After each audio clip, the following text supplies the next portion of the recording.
এই নিস্তব্ধ নিশির বিলের আড়ালে চাপা পড়ে আছে এক আদিম ও অন্ধকার অতীত। আবির কোনো সাধারণ মানুষ নয়, সে পিশাচ রাজ্যের এক অভিশপ্ত সত্তা। ক্ষমতার অন্ধ লোভ আর এক ক্ষমতার অযোগ্য অপরাধের কারণে তাকে নিজের জগৎ থেকে নির্বাসিত করা হয়েছিল। কিন্তু ফিরে যাওয়ার একটি মাত্র পথ খোলা রাখা হয়েছিল তার সামনে, এক কঠিন ও বিভৎস সত্য। মানব শরীরে তাকে 3 বার পুনর্জন্ম নিতে হবে, কিন্তু এই পুনর্জন্মের প্রতিক্রিয়া সহজ নয়। এর জন্য প্রয়োজন এক পৈশাচিক আচার। আবিরকে এমন এক কুমারী নারীকে বেছে নিতে হবে যার শরীর পবিত্র, কিন্তু পিশাচের নিয়ম বড়ই অদ্ভুত। আবির সরাসরি সেই কুমারীর সাথে মিলিত হতে পারবে না। প্রথমে সেই নারীকে অন্য কোনো সাধারণ মানুষের সাথে মিলিত হয়ে নিজের কুমারিত্ব বিসর্জন দিতে হবে। এরপর সেই সদ্য অপবিত্র শরীর আবির স্থাপন করবে তার পিশাচ বীজ। এই 2 ভিন্ন প্রজাতির মিলনে যে অদ্ভুত ভ্রূণের জন্ম হবে, তার ভূমিষ্ঠ হওয়ার মুহূর্তেই আবির তার বর্তমান খোলাস ত্যাগ করে নবজাতকের দেহে প্রবেশ করবে।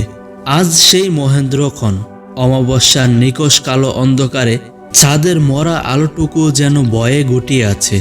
আবির বনের গভীরে একটা বিশাল চ্যাপ্টা পাথরের উপর বসে আছে। তার পরনে নামমাত্র এক পালি কাপড়, যা তার পৌরুষকে ডাকতে ব্যর্থ পায়। তার পেশিবহুল শরীর থেকে বিচ্ছুরিত হচ্ছে এক অদ্ভুত নীলসে আভা। আজ রাতে যদি সে সফল হয়, তবে আগামী 6 মাসের মধ্যে সে পাবে নতুন শরীর। আর সেই শয়তানের সন্তানকে লালন পালন করার দায়িত্ব অর্পিত হয়েছে মফিজ আর রেশমার উপর, যারা যুগের পর যুগ ধরে এই পিশাচের সেবাদাস হয়ে আছে। সায়ন আর অদরা তখন ভয়ের অতল সাগরে হাবুডুবু খাচ্ছে। পালানোর পথ নেই। তাদের সামনে প্রাচীরের মতো দাঁড়িয়ে আছে নিশির বিলের শত শত অতৃপ্ত আত্মা।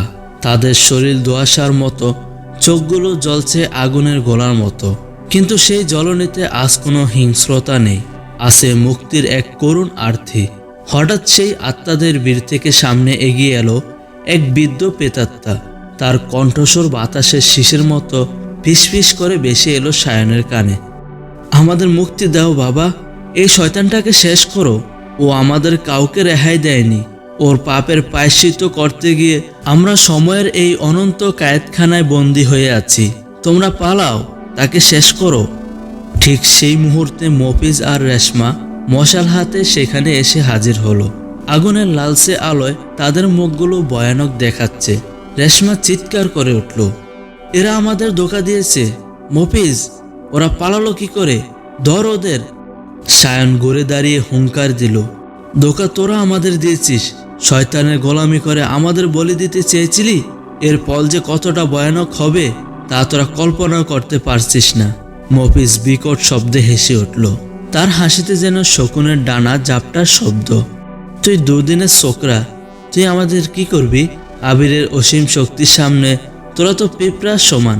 আজ তোদের মরতেই হবে। মফিজ মশালের আগুন উঁচিয়ে সায়নের দিকে তেড়ে আসতে চাইল, কিন্তু ঠিক তখনই ঘটল এক অবিশ্বাস্য ঘটনা।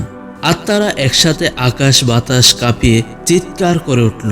তাদের সেই সম্মিলিত আর্তনাদে নিশির বিলের বাতাস ভারী হয়ে উঠল। পালাও তোমরা, আমরা এদের দেখছি। সায়ন আর এক মুহূর্ত দেরি করল না। অদরার হাত শক্ত করে ধরে সে অন্ধকারের বুক ছেড়ে দৌড়াতে শুরু করলো। মফিজ আর রেশমা তাদের পিছু নিতে চাইল, কিন্তু পারল না।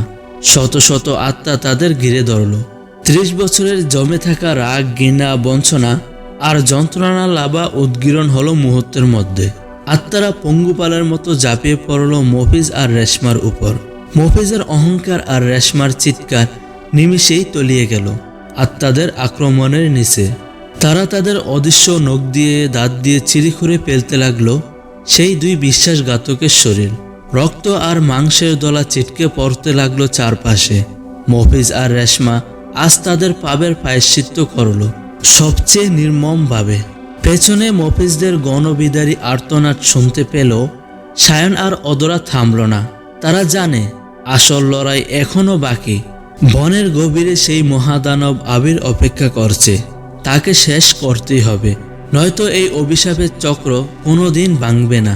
দৌড়াতে দৌড়াতে তারা জঙ্গলের এক অদ্ভুত অংশে প্রবেশ করল। এখানকার পরিবেশ ভিন্ন। গাছপালা থেকে এ দূরটি বের হচ্ছে। তারা হাঁপাতে হাঁপাতে ধীর পায়ে এগোতে লাগলো। ঠিক তখনই উপরের ডাল থেকে সেই স্বচ্ছ আঠালো তরলটা টুপ করে অদরার উন্মুক্ত কাঁধে পড়ল। পিচ্ছিল তরলটা গড়িয়ে নামলো তার বুকের বাজে। মুহূর্তের মধ্যে নাকে এলো সেই বিকট অথচ মাদকতাময় গন্ধ। অদরা দাঁড়িয়ে পড়ল। তার শরীরটা মোচড় দিয়ে উঠল তীব্র এক ঝাঁকুনিতে। এবারের প্রতিক্রিয়া আগের সববারের চেয়ে ভয়াবহ। তার শিরা উপশিরায় যেন লাভা বইছে। চোখের দৃষ্টি গোলাটো হয়ে এলো। শ্বাস প্রশ্বাস দ্রুত বাড়ি হয়ে উঠল। অদরা নিজের পরনের কামিজটা খামছে ধরল। তার শরীরের প্রতিটি কোষ এখন চিৎকার করে পুরুষ সঙ্গ চাইছে। সে টলতে টলতে সায়নের দিকে এগিয়ে গেল। জড়িয়ে আসা গলায় বলল, সায়ন, আমি আর পারছি না। আমার শরীর পুড়ে যাচ্ছে। প্লিজ আপনি কিছু একটা করুন, আমাকে শান্ত করুন, আমাকে শোন সায়ন। সায়নের কপালে চিন্তার বাজ।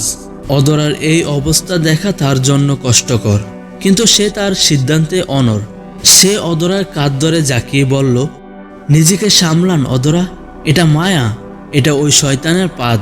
আমার একটা ভুল পদক্ষেপ আপনার জীবনে ধ্বংস ডেকে আনবে। আমি আপনার সতীত্ব নষ্ট হতে দেব না। কিন্তু অদরা তখন যুক্তির ঊর্ধ্বে। তার মুখ দিয়ে এক ধরনের অস্পষ্ট গঙ্গানির আওয়াজ বের হচ্ছে। সে সায়নকে জড়িয়ে ধরার চেষ্টা করছে বারবার। ঠিক সেই সময় অন্ধকারের পর্দা সরিয়ে সামনে এসে দাঁড়ালো আবির। তার নীলচে শরীর অন্ধকারে জ্বলজ্বল করছে, মুখে পৈশাচিক হাসি। সে সায়নের দিকে তাকিয়ে বিদ্রুপের সুরে বলল, কেমন পুরুষ মানুষ রে তুই? একটা মেয়ে চোখের সামনে কামনায় চটপট করছে, কষ্ট পাচ্ছে, আর তুই তার সুখের ব্যবস্থা করছিস না? ছি! সায়ন ঘৃণা ভরা দৃষ্টিতে তাকিয়ে বলল, আমি কি তোর মতো জানোয়ার যে নিজের স্বার্থের জন্য একটা মেয়ের শরীর ব্যবহার করি? আবির হেসে উঠল। সেই হাসিতে জঙ্গল কেঁপে উঠল। ওরে আমার সাধু পুরুষ, শুন, এই মুহূর্তে তুই আমাকে সাহায্য কর। তুই ওর সাথে মিলিত হ। এতে তোকে আমি এমন সম্পদ দিব যা তোর 14 পুরুষ বসে খেয়েও শেষ করতে পারবে না। বিনিময়ে শুধু ওর সতীত্বটা দে। সায়ন দাঁতে দাঁত চেপে বলল, যতই লোভ দেখা, আমি তোর এই ঘৃণ্য খেলায় অংশ নিব না। ততক্ষণে অদরা মাটিতে লুটিয়ে পড়েছে। যন্ত্রণায় আর কামনায় সে নিজের শরীর নিজেই খামছে ধরছে। তার কাপড় অগোছালো হয়ে গেছে। আবির চোখের পলকে সায়নের সামনে এসে তার বুকে এক প্রচণ্ড লাথি মারল। সায়ন ছিটকে গিয়ে পড়ল কয়েক হাত দূরে। আবির সায়নের উপর ঝাঁপিয়ে পড়ে তাকে ইচ্ছে মতো মারতে লাগলো। তার দানবীয় শক্তির কাছে সায়ন টিকতে পারছিল না। কিছুক্ষণ দস্তাদস্তির পর সায়ন আর নাড়াচাড়া করল না। সে জ্ঞান হারানোর বান করে পড়ে রইল। আবির সায়নকে জ্ঞান হারিয়েছে ভেবে অবজ্ঞাভরে থুতু ছিটিয়ে অদরার দিকে গেল। অদরার হাত ধরে টেনে তাকে সায়নের দেহের কাছে নিয়ে এলো। অদরার কানে কাছে মুখ নিয়ে পিসপিস করে বলল, তোমার প্রেমিক তো অক্ষম, কিন্তু তুমি তো চাও, তাই না? যাও, নিজেই ওর সাথে মিলিত হও, তোমার জ্বালা মেটাও। অদরার মস্তিষ্ক তখন পুরোপুরি আচ্ছন্ন। সে যন্ত্রের মতো সায়নের দিকে এগিয়ে যেতে লাগলো। তার শরীরের কামনার আগুন তাকে অন্ধ করে দিয়েছে। সে কাঁপতে কাঁপতে সায়নের উপর ঝুঁকে পড়ল। অদরা সায়নের খুব কাছে চলে এসেছে। তার গরম নিঃশ্বাস সায়নের মুখে লাগছে। ঠিক এই মুহূর্তটির জন্যই অপেক্ষা করছিল আবির। সে অদরার হাত ধরে তাকে সায়নের শরীরের উপর বসিয়ে দিতে উদ্যত হলো। ঠিক তখনই বিদ্যুতের গতিতে চোখ খুলল সায়ন। তার ডান হাতটা আগে থেকেই ব্যাগের নিচে লুকানো ছিল। যেখানে ছিল সেই ধারালো দা। আবির কিছু বুঝে ওঠার আগেই সায়ন সর্বশক্তি দিয়ে দাটা বসিয়ে দিল আবিরের পেটে। আহ! আবিরের গণবিদারী চিৎকারে জঙ্গল কেঁপে উঠল। সায়ন এক ধাক্কায় আবিরকে সরিয়ে দিয়ে উঠে দাঁড়ালো। আবির পেটের ক্ষত চেপে ধরে টলছিল। সায়ন তাকে সামলানোর কোনো সুযোগ দিল না। সে উন্মত্তের মতো আবিরের গাড়ে বুকে একের পর এক কোপ বসাতে লাগলো। কালো রঙের পিচ্ছিল রক্তে ভিজে গেল মাটি। সায়ন থামল না। তার ভিতরে জমে থাকা সমস্ত রাগ আজ এই দায়ের কোপে বেরিয়ে আসছে। আবির মাটিতে পড়ে চটপট করতে করতে একসময় স্থির হয়ে গেল। তার দেহ থেকে নীলচে আভা ধীরে ধীরে নিভে গেল। সায়ন হাঁপাতে হাঁপাতে পাশে তাকালো।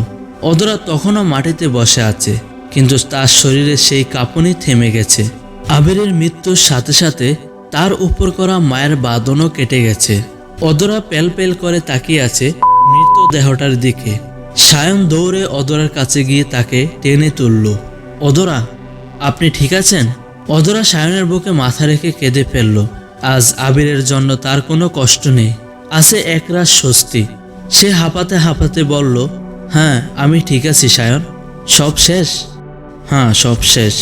হঠাৎ আবিরের মৃতদেহটা বাতাসের সংস্পর্শে ছাই হয়ে যেতে শুরু করলো। তার শরীর থেকে একটা নীল রঙের দোয়া কুণ্ডলি পাকিয়ে আকাশে উড়ে গেল। সেই সাথে জঙ্গলের সেই বৈদিক আভা মিলিয়ে গেল। গ্রামের মায়াবী পর্দা সরে গিয়ে ফুটে উঠল 30 বছরের পরিত্যক্ত ধ্বংসপ্রাপ্ত এক গ্রামের আসল রূপ। সায়ন নিজেকে সামলে নিয়ে বলল, চলো, ভোরের আলো ফোটার আগেই আমাদের এখান থেকে বের হতে হবে। দুজন যখন বাসে করে শহরে ফিরল তখন সকাল হয়ে গেছে। শহরের কোলাহল, মানুষের ব্যস্ততা দেখে মনে হচ্ছে তারা যেন অন্য কোনো গ্রহ থেকে ফিরে এসেছে। বাস স্ট্যান্ডে নেমে সায়ন অদরার দিকে তাকালো। বিদায়ের মুহূর্ত। ভালো থাকবেন অদরা, সাবধানে বাড়ি যাবেন, সায়ন স্লেন হেসে বলল। সায়ন উল্টো দিকে হাঁটতে শুরু করলো, কিন্তু তার বুকের ভিতরটা কেমন যেন খালি খালি লাগছে। এত বড় একটা যুদ্ধের পর এই বিদায়টা কি খুব সহজ? হঠাৎ পেছন থেকে দৌড়ে এসে কেউ একজন সায়নকে জড়িয়ে ধরল। পরিচিত সুগন্ধ, পরিচিত স্পর্শ। অদরা পেছন থেকে সায়নকে শক্ত করে জড়িয়ে ধরে তার পিঠে মুখ গুজে দিল। সায়ন থমকে দাঁড়ালো। সে ধীরে ধীরে অদরার দিকে ফিরল। অদরার চোখে জল, কিন্তু ঠোঁটে এক স্নিগ্ধ হাসি। সে সায়নের চোখের দিকে তাকিয়ে বলল, আপনি যেভাবে নিজের জীবন বাজি রেখে আমায় রক্ষা করেছেন, আমার সম্মান বাঁচিয়েছেন, তাতে আমি বুঝে গেছি এই পৃথিবীতে একমাত্র আপনার কাছেই আমি সবচেয়ে নিরাপদ। প্লিজ আমাকে ফিরিয়ে দিবেন না সায়ন, আমি আপনাকে ছাড়া আর কিছুই ভাবতে পারছি না। সায়নের চোখের কোণাটাও বেজে উঠল। সে আলতো করে অদরাকে বুকের মাঝে জড়িয়ে ধরল। ভোরের মিষ্টি রোদে দুটি ক্লান্ত অথচ তৃপ্ত হৃদয় এক হলো। সব বিভীষিকা শেষে ভালোবাসার এক নতুন অধ্যায় শুরু হলো। অন্যদিকে বহুদূরে নিশিরবিলের প্রবেশ পথে একটা জিপ এসে থামলো। গাড়ি থেকে নামলো এক আধুনিক তরুণী, চোখে সানগ্লাস, পরনে জিন্স আর টপস। নাম তার ইশরাত। সে গ্রামের দিকে যাওয়া সরু পথটার দিকে তাকিয়ে এক পথচারীকে জিজ্ঞেস করলো, ভাই একটু শুনবেন, মফিজের বাড়িটা কোন দিকে বলতে পারেন? অনেক পুরনো একটা কাজ বাকি আছে তার সাথে। লোকটি অবাক হয়ে তাকালো। নিশির বিলের দিকে কেউ তো যায় না, কিন্তু ইশরাতের ঠোঁটে তখন এক রহস্যময় হাসি। অভিশাপ কি সত্যি শেষ হয়েছে, নাকি নতুন কোনো রূপে আবার ফিরে আসছে নিশির বিলে? এই গল্পের সিজন 1-এর এটাই সর্বশেষ পর্ব।